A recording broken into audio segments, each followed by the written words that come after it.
Le 10 septembre 1944 à 7h, la commune de Fontoy a été libérée.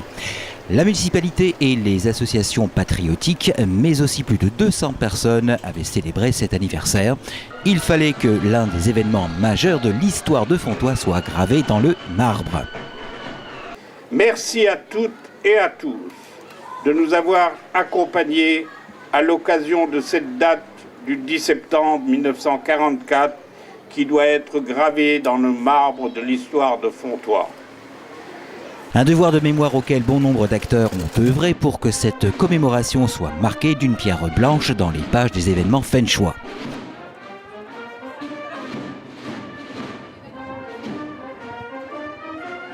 Rendez-vous était donné au monument aux morts pour des dépôts de gerbes.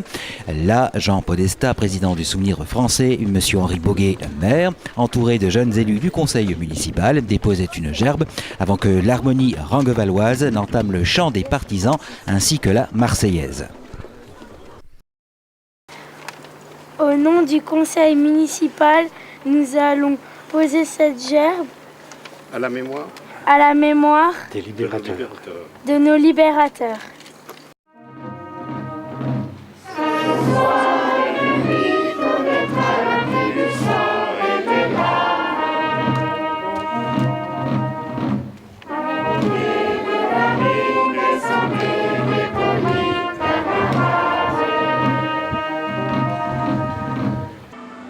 Débutait alors le long défilé avec en tête les véhicules militaires dans lesquels avaient pris place de nombreux enfants, suivis de l'harmonie, des porte-drapeaux, des élus et de nombreux habitants pour rallier la mairie pour un nouveau dépôt de gerbes. Ça, ce sont les gens qui sont morts pendant la guerre 14-18. Là, ce sont les gens 37-45 et dans ce qu'on appelle les territoires d'outre-mer. Et en dessous, ce sont les malgré nous.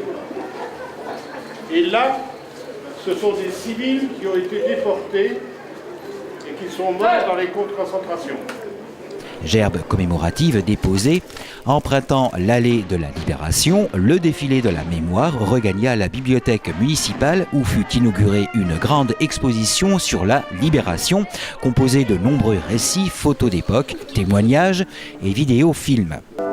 En effet, à l'initiative de la municipalité fenchoise, fut enregistré les témoignages de personnes ayant vécu cette journée de la Libération à Fontoy, afin que la mémoire perdure. À l'issue de l'inauguration de l'exposition, le cortège se reforma pour se diriger vers la mairie, où les discours officiels allèrent être prononcés. Monsieur le premier magistrat de Fontoy, Henri Boguet, retraça alors les événements de la libération de Fontoy. C'est le 9 septembre 1944 que l'espoir de la libération de notre région fut à son apogée lorsque la colonne américaine fit irruption dans la rue de Verdun, où elle accrocha des véhicules ennemis qui descendaient de la rue de Longwy, et les Américains filèrent à travers la vallée jusqu'à Thionville. Les drapeaux tricolores firent leur apparition prématurée aux fenêtres. Et lorsque la colonne, après avoir affronté les troupes ennemies sur le pont des Alliés, face au pont des Alliés à Thionville, remonta vers Fontoy, avec un soldat grièvement blessé, le sergent Baker, qui décéda peu après, et le lieutenant Jackson, également blessé, elle arriva au niveau de la mairie, tout près de ce lieu. Après un dur affrontement, l'ennemi mis à mal, laissant des blessés et des morts, dont certains calcinés dans leurs véhicules, les Alliés repartirent sur Étain et Verdun.